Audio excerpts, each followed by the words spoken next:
이 사도 바울이 데살로니가 전서라고 하는 데살로니가 교인들에게 보내는 첫 번째 편지를 쓰고 나서 이 데살로니가 후서라고 하는 두 번째 편지를 좀 빠르게 작성합니다. 그래서 역사적으로 보면 이 첫 번째 편지였던 이 데살로니가 전서와 이 두 번째 편지 데살로니가 후서 사이에는 크게 시간적으로 간극의 차이가 나지 않습니다.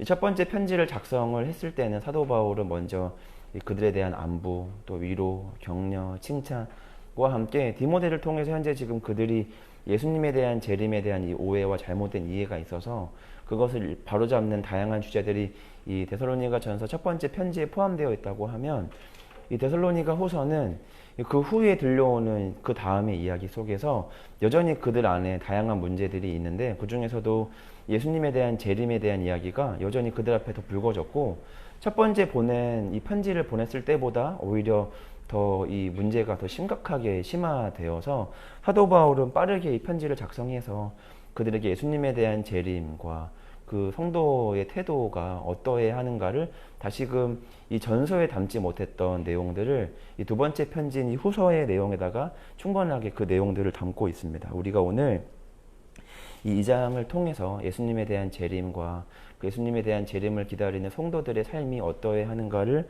한번 좀 천천히 말씀을 좀 살펴보도록 하겠습니다. 먼저 1, 2절 말씀을 좀 보면, 형제들아 우리가 너희에게 구하는 것은 우리 주 예수 그리스도의 강림하심과 우리가 그 앞에 모임에 관하여 영으로나 또는 말로나 또는 우리에게서 받았다 하는 편지로나 주의 날이 이르렀다고 해서 쉽게 마음이 흔들리거나 두려워하거나 하지 말아야 한다는 것이라.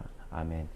먼저 이렇게 사도 바울 1, 2절의 서론을 보면, 현재 지금 이 데살로니가 교회에 거짓 교사들이 침투해서 이 재림에 대한 이야기를 지금 잘못 가르치고 있는데, 그들이 예수님에 대한 이 예수님의 재림이 이미 임했고, 그들이 예수님의 재림이 이미 임했다라고 하는 그 정보가 근거가 뭐라고 말하냐면 2절의 말씀처럼 영 또는 어떤 이들의 말, 그리고 사도 바울에게서 어떤 편지를 받았다라고 하는 나름의 다양한 근거들을 가지고 이미 예수님이 이 땅 가운데 임하셨다, 이미 메시아와 그리스도가 이미 우리 가운데 계시다라고 하는 이 잘못된 소식들을 그들에게 전달했습니다.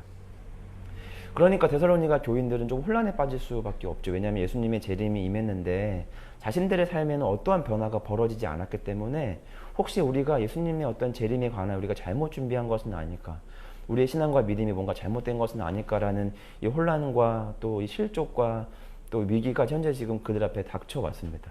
현재 지금 이 거짓 교사들은 우리가 영적으로 우리가 하나님께 어떠한 계시를 받았다, 우리가 누군가로부터 어떤 이야기를 전해 들었다, 사도 바울이 전해준 편지 안에는 이미 예수님의 재림이 임했다라고 하는 근거가 거기 안에 있다라는 다양한 잘못된 주제들을 하고 있고, 결국에는 그러한 근거들을 가지고 전하는 이 거짓 교사들의 말에 현재 지금 데살로니가 교인들은 좀 환란과 이 혼란에 빠지게 된 것입니다.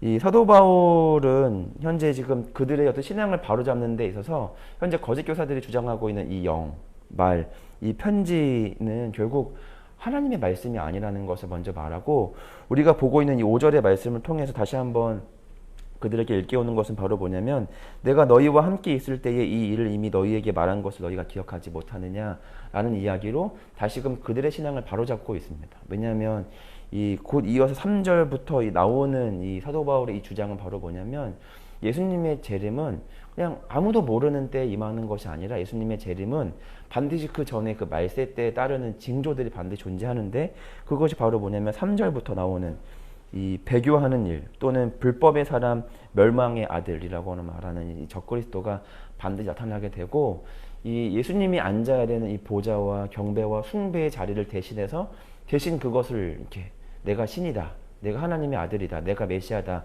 내가 그리스도라고 하는 이런 사람들이 등장하게 된다라는 것을 말하고 있습니다. 그런데 우리가 신학적으로도 이 3절부터 나오는 이 적그리스도와 이 배교에 대한 해석이 조금 난해한 것은 뭐냐면, 이 하나님을 떠난 역사가 사실은 이제 예수님 때에도 그랬고, 예수님이 오기 전에도 그랬고, 예수님이 승천하신 이후에도 여전히 예수님을, 하나님을 떠나는 배교의 역사는 이미 오래전부터 존재했고, 또 이 멸망의 아들, 그러니까 신이라고 불리는 모든 것들과 숭배함의 이 신이라고 내가 주장하는 다양한 적그리스도의 등장은 어느 시대든지 간에 늘 존재했습니다. 그럼에도 불구하고 예수님은 이제 아직 재림하지 않으셨기 때문에 그럼 그것이 과연 어떠한 형태의 배교인가 또는 어떠한 형태의 적그리스도이며 어느 시기까지 우리가 그것을 멸망의 때로 봐야 하는가에 대한 다양한 신학적 존재들이 이 논쟁들이 우리 안에 좀 존재합니다.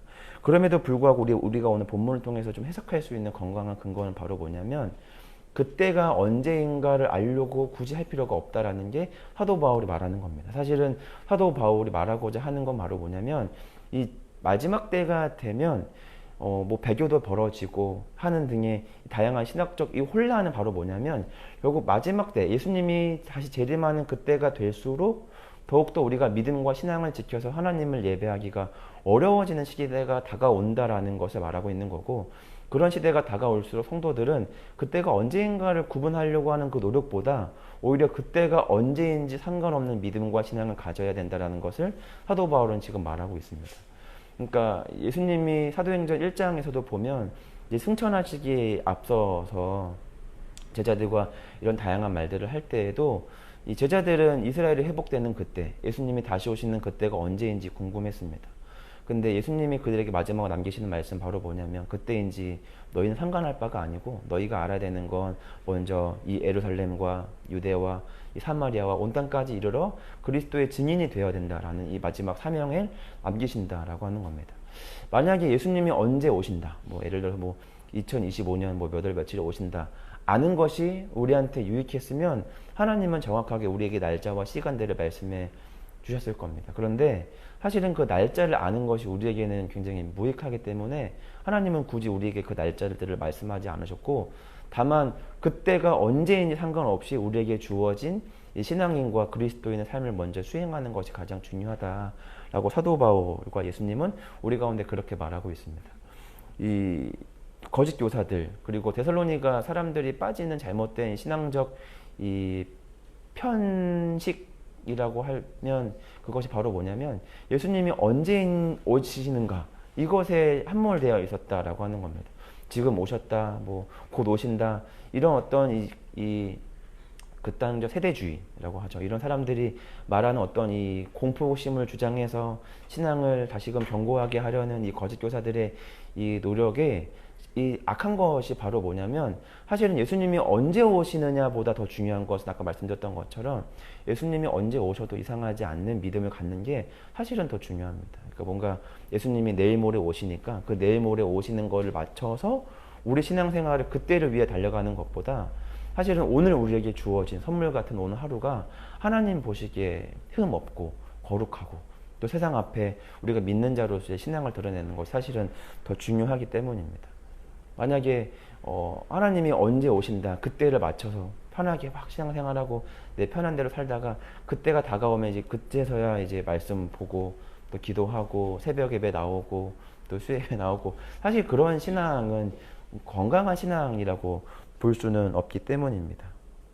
그래서 이 가장 중요한 것은 바로 뭐냐면 예수님의 그때는 언제인가 그럼 배교는 지금 벌어지고 있으면 이제 곧 오시는가 사실은 그것보다 더 중요한 것은 뭐냐면 이 배교의 상황들이 막 벌어질 때 그리고 너도 나도 그 예수님이 앉으셔야 하는 그 마땅한 그 보좌에 막 사람이 너도 나도 막 앉으려고 그렇게 탐욕을 부릴 때 아 진짜 마지막 때가 다가오고 있구나. 그럼 우리는 이럴 때일수록 우리의 믿음을 더 잘 지켜서 깨어서 주님의 오심을 기다리고 더욱더 우리가 이 그리스도의 증인된 삶을 내가 더 살아가야겠구나. 많은 사람들이 이 중독과 또 세상적인 어떤 편리함으로 쫓아서 신앙과 믿음들을 지키려고 할 때 하나님이 우리 가운데 기뻐하시는 신앙과 믿음은 무엇이었지?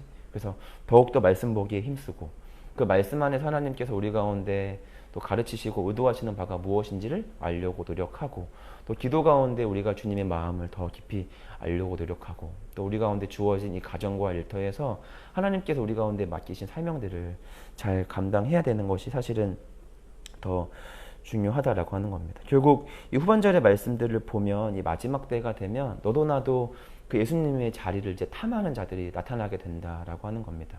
적그리스도는 사실은 뭐 꼭 우리가 뭐 이단의 어떤 대단한 뭐 통일교나 뭐 여호와의 증인 뭐 그런 사람들을 거론하지 않더라도 사실은 우리의 어떤 내면에도 자꾸만 예수님의 자리에 앉으려고 하는 이 죄의 어떤 욕망들이 우리 안에 있음을 우리는 반드시 기억해야 됩니다. 배교는 다른 데서 벌어지고도 있지만 사실은 우리 안에도 여전히 하나님과 떨어지려는 그 죄에 대한 몸부림이 우리 안에 있고, 또 적그리스도는 어디 대단한 권력과 힘과 신앙을 가진 자들만 적그리스도구나 이렇게 알아보는 것이 아니라 여전히 우리 안에도 예수님이 마땅히 앉으셔야 되는 우리 내 마음의 중심에도 자꾸만 내가 먼저 앉으려고 하고 예수님은 여기 앉으세요라고 하는 이 잘못된 신앙들이 우리 안에 존재한다라고 하는 겁니다. 그래서 뉴스를 보면 다양한 이 이단자들이 이렇게 행악하는 아주 더럽고도 끔찍한 다양한 죄들이 있는데, 진짜 저런 거 보면서 예수님이 곧 오시겠구나만 할 것이 아니라 그런 것들을 볼 때마다 우리 안에는 나는 괜찮은가? 나는 지금 내 안에는 하나님을 떠나려고 하는 잘못된 신앙은 없는가? 또 내 안에는 하나님 마땅히 앉아야 되는 내 마음의 중심, 내 이 예수 그리스도의 보좌에 자꾸만 내가 앉으려고 하는 그런 것들은 없는가? 마땅히 예수님이 기억되어야 되는 이 교회에서 자꾸만 내 이름이 칭찬되고 내 이름이 주목되고 싶어하는 그런 어떤 욕망들은 없는가, 잘 한번 돌아켜 봐야 되는 것이 아닌가라는 생각을 하게 됩니다. 이 정치가에는 절대 권력은 절대 부패한다라는 말들이 있습니다. 그런데 사실은 그게 꼭 절대 권력뿐만이 아니라 사람의 내면에는 자꾸만 이제 이 죄를 쫓아가고 죄를 기뻐하는 마음들이 우리 안에 있습니다. 사도 바울도 로마서 7장에서 기록했던 것처럼 인간의 이 내면에는 죄를 기뻐하는 마음과 하나님의 법을 실행하고자 하는 두 가지 자아가 늘 그 안에 싸우고 있음을 사도 바울은 발견하게 됩니다. 특별히 신앙을 가진 그리스도인들에게는 그런 것들이 사실은 더 극명하게 부딪히기 마련입니다. 이전에 뭐 세상적인 것들 아무렇지 않게 쫓았던 그 이전의 때에는 사실은 뭐 넷플릭스를 보면서 밤새도록 그것을 시청하고 또 그것을 막 기뻐하고 마치 그것 하나의 또 어떤 문화와 사상으로 받아들여도 사실은 아무런 문제가 없었는데, 근데 우리가 말씀을 이렇게 깊이 대면할수록 자꾸만 이제 불편해지는 것들이 우리 안에 생기는 거죠. 내가 예수님 믿는데 이래도 되나? 그래도 된다라는 사람들도 말도 있고 그러면 안 된다라는 말들이 있으니까 자꾸만 헷갈리고 막 이렇게 갈팡질팡하는 우리의 불편함들이 있는데, 사실은 우리 안에 그런 것들이 사도 바울 동일하게 느꼈던 거죠. 그러니까 행하고자 하는 것은 하나님의 법이고 날마다 새벽을 깨우고 말씀 앞에 서서 하나님의 마음이 무엇인지를 알고 싶고 하지만 자꾸만 또 우리 안이 나 진짜 하나님이 기뻐하신 하나님의 사람이구나 싶지만 또 한편으로는 또 여전히 그 썩어져 버리는 의미 없는 그 배설물과 같은 죄와 그 세상적인 것들을 여전히 기뻐하고 더 갖고 싶어하고 또 그것을 가졌을 때 또 너무 기뻐하는 우리 안에 어떤 그런 것들을 발견하게 된다라고 하는 것입니다. 그래서 우리가 오늘 이 데살로니가 후서에서 이 재림에 대한 이 마지막 때 말세 때의 징조를 보면서 다시금 우리는 우리 마음을 좀 다잡아야 됩니다. 이 배교의 역사가 외부에서도 극명하게 벌어지지만 우리 안에서도 여전히 자꾸만 하나님으로부터 멀어지고 떨어지려고 하는, 가만두면 떨어지게 되니까 자꾸만 하나님을 붙들려고 하는 이 우리의 안에서의도 노력도 반드시 필요합니다. 은혜를 베푸시고 복을 주시고 우리를 마땅한 길로 인도하시는 것 또한 하나님이지만 결국의 마지막 선택은 하나님께서 우리의 몫으로 남겨두셨습니다. 좋은 사람들, 또 좋은 길, 또 아름다운 생명의 이 열매를 우리 가운데 남겨놓으셨지만 또 한편에 존재하는 선악과를 선택하는 이 몫이 우리의 선택이었던 것처럼 이 생명의 법과 사망의 법을 마지막으로 선택하는 것은 저와 여러분의 몫이다라고 하는 겁니다. 오늘 데살로니가 후서 2장을 통해서 다시 한번 우리가 기억해야 되는 것은 바로 뭐냐면 이 예수님의 이 재림을 기다리는 이 성도의 삶은 예수님이 언제 오시는가 막 분석가처럼 그 때를 데이터를 이렇게 내는 자의 삶이 아니라 배교하지 않고 예수 그리스도가 마땅히 앉으셔야 하는 그 보좌의 자리에 예수님께 내어드리려고 하는 것, 자꾸만 나는 그 중심에서 잊혀지려고 하는 것, 그리고 가장 예수 그리스도만 기억되는 삶을 하려고 하는 것이 사실은 중요합니다. 우리가 때로는 직장과 교회와 가정에서 인정받는 것 사실 중요하잖아요. 저도 이 인정에 대한 욕구가 제 안에 보면 좀 가득한데 사실은 그런 어떤 인정이 사실은 어떤 부분에서는 사실은 옳지 않은 거죠. 교회 안에서는 사실은 누구의 이름이 남는 것보다 예수 그리스도 이름이 남아야 합니다. 근데 자꾸만 우리는 우리 이름이 남는 것을 즐거워하죠. 그리고 우리 이름이 사람들한테 기억되거나 칭찬되지 못할 때 실망하고 오히려 그런 것들 때문에 떠나는데, 사실은 그게 맞는 겁니다. 우리 이름이 기억되지 않는 게 사실은 맞는 거죠. 그래서 말세 때에 우리가 배교하고 또 하나님이 앉으셔야 되는 그 자리에 자꾸만 앉으려고 하는 것이 아니라, 예수님의 자리를 우리가 잘 준비했습니다. 예수님은 여기 딱 앉으십시오. 이렇게 할 수 있는 성숙한 신앙과 문화를 가진 우리 지저스처치, 그리고 그 안에 생활하는, 또 신앙생활하는 저와 여러분들의 삶이 되기를 간절히 소망합니다.